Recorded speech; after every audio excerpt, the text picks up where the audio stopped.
faut comprendre que le génocide, on ne peut pas le trouver avec une lente d'agrandissement. On doit s'éloigner et voir la totalité des crimes, la totalité des conduites contre la totalité des membres du groupe en tant que tels, qui ne sont plus des individus, sont une masse que, en tant qu'appartenant au groupe ciblé, peuvent mourir, être détruits, affamés, bombardés, mutilés et tormentés comme les Palestiniens ont été. Aussi dans le territoire, dans la totalité du territoire. En fait, je pense qu'il y a, c'est en cours un génocide ou bien un processus d'effacement colonial à différentes vitesses entre les Palestiniens qui sont sous le contrôle d'Israël. Maximum extrême à Gaza, qui avance et qui s'accélère contre les Palestiniens en Cisjordanie après Jérusalem-Est, et après il y aura les Palestiniens avec la citoyenneté israélienne. C'est ça. Petit à petit, ils vont disparaître. Parce que ça, c'est l'histoire, ça, c'est le processus de colonisateur des peuplements. Ça, mais pourquoi la communauté internationale laisse faire? Pourquoi Israël jouit d'une telle impunité? En fait, je pense que c'est l'Occident. C'est l'Occident qui a été particulièrement irresponsable. Et votre pays, bon, la France, mon pays, l'Italie, l'Allemagne, l'Angleterre, sont des partenaires clés d'Israël et des États-Unis. Ils sont dans une situation un peu de soumission. Il y a la fascination de ce qui est Israël, qui fait partie de la culture judaïque chrétienne, et ça joue bien dans un contexte où le anti-arabisme et la discrimination contre les musulmans continue à augmenter, qui va de plus en plus ensemble avec le antisémitisme, parce que le antisémitisme existe.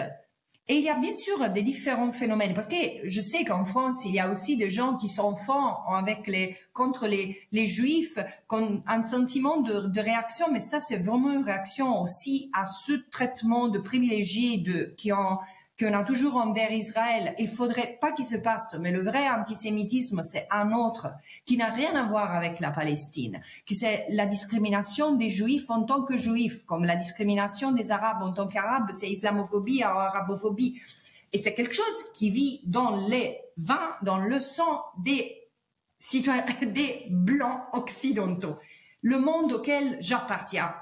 Et je le vois, je le ressens, ça me fait peur. Alors déjà, il y a ce type de racisme dit ne pas trop dit, mais il est là, subliminal. Et après, il y a le fait que Israël, effectivement, est au centre des intérêts de plusieurs pays, parce qu'Israël, en tant qu'État militaire, produit de services d'espionnage, de surveillance, des techniques militaires, de formation des gens, qui aujourd'hui sont vendus partout dans le monde. Il y a ce que j'appelle l'israélisation et la palestinisation du monde. C'est-à-dire, on l'a vu ces derniers 15 mois. Nous, en Europe, on est les gardiens des libertés fondamentales, la liberté d'expression, la liberté d'association. Mais regardez le nombre des juifs et des juifs qui se sont fait matraquer et arrêter en Allemagne cette année pour avoir défendu la justice en Palestine. C'est pour ça que je dis, voilà, il n'y a plus vraiment d'espace de défense des libertés civiles si gêne ce que le pouvoir central dit. Et aussi, il y a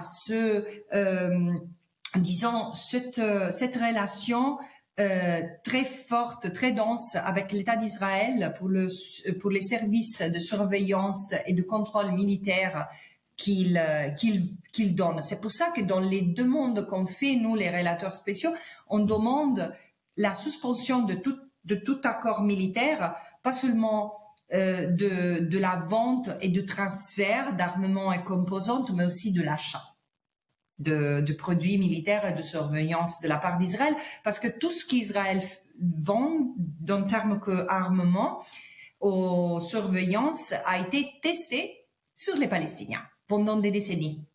Et cette guerre n'est pas différente. Pour vous, dans tout ce qu'on a dit là, aussi bien ce qui se passe à Gaza qu'en Cisjordanie, on est face à une responsabilité d'État ou est-ce qu'on est face à une responsabilité individuelle? Je vous dis ça parce qu'on aime bien à chaque fois mettre en avant Smotrich, Ben Gvir, donc les ministres israéliens d'extrême droite. On aime bien parler de Netanyahou comme coupable. Est-ce que pour vous, c'est une responsabilité d'État ou c'est de l'ordre d'individus seulement? Il y a les deux, mais ce sont deux domaines différents et j'espère, vraiment, j'encourage les gens qui ne l'ont pas fait à lire mon rapport génocide en tant qu'effacement colonial parce que ça, c'est un point fondamental.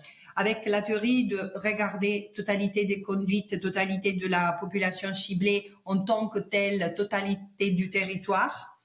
Et il y a aussi l'examen de la responsabilité fonctionnelle de l'État. Pour avoir la responsabilité de l'État pour génocide, il suffit normalement de la jurisprudence actuelle qu'il y a la responsabilité d'un fonctionnaire. Et si un fonctionnaire est trouvé en tant que responsable de génocide, tout l'État est responsable. Mais ici, on se trouve devant, si on se limite à ça, on se trouve devant une situation paradoxale. Parce que on a et c'est pas quelque chose à regretter, hein, mais il y a la justice qui offre des garanties importantes aux soupçonnés d'avoir commis des crimes et ça peut prendre des années pour identifier qui quelqu'un parmi les politiciens ou les militaires israéliens effectivement responsable de génocide. Et après, on doit avoir aussi un procureur, soit international, soit au niveau national, qui soit capable de prendre le relais et poursuivre l'enquête. Et si ça se passe pas? Qu'est-ce qu'on fait? À cause des mécanismes de la justice nationale ou internationale, on sacrifie l'intérêt des victimes et en plus, c'est ça le point central, c'est ce que je vais évoquer maintenant. Israël n'est pas le Rwanda d'il y a 35 ans, 30 ans. Israël n'est pas la Bosnie l'ex-Yougoslavie d'il y a 30 ans. Israël est un État qui a, disons, un État de droit et un État d'apartheid, mais un État de droit qui a un gouvernement, un exécutif, des parlementaires et un judiciaire. Tandis que le gouvernement et le cabinet militaire prenaient des décisions et des décisions aberrantes, monstrueuses. C'était que je trouve absolument génocidaire et je suis pas la seule. Il y a Amnesty International, un taux de académiciens israéliens qui s'occupent de génocide et des organisations au sein des Nations Unies. Je suis pas la seule à parler de génocide. Et il y a deux cas devant la Cour de justice internationale contre Israël et contre l'Allemagne pour complicité. Mais devant tout ça, qu'est-ce qu'il a fait, le Parlement? Est-ce que le Parlement a pris des actions pour empêcher la continuation de ce que la Cour de justice internationale, déjà le mois de janvier de l'année dernière, il y a un an, identifié comme plausiblement génocidaire? Ou bien... Vous parlez du Parlement israélien? Oui, Parlement israélien. C'est-à-dire Israël, en tant qu'État de droit, a le gouvernement, le Parlement et le judiciaire. Le mois de janvier 2024, la Cour de justice reconnaît la plausibilité d'un risque direct contre pour les droits des Palestiniens protégés par la Convention sur le génocide, c'est-à-dire plausibilité d'un génocide.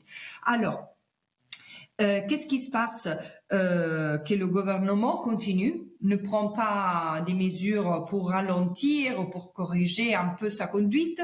Le judiciaire n'ouvre pas des investigations, tandis que la Cour avait recommandé à la justice israélienne d'ouvrir des investigations, des enquêtes. Et là, rien n'a suivi. Et tandis le Parlement a renforcé l'oppression des Palestiniens. Vous voyez, c'est pour ça que je dis, si on rate la responsabilité de l'État israélien maintenant, on n'a rien compris de ce qu'il y a un génocide. Et c'est tout à fait plus grave parce que ça, c'est le premier génocide de type colonial qui a l'opportunité d'être jugé devant une cour de justice internationale. Merci beaucoup Francesca Albanese d'avoir pris le temps de répondre à nos questions. Merci beaucoup.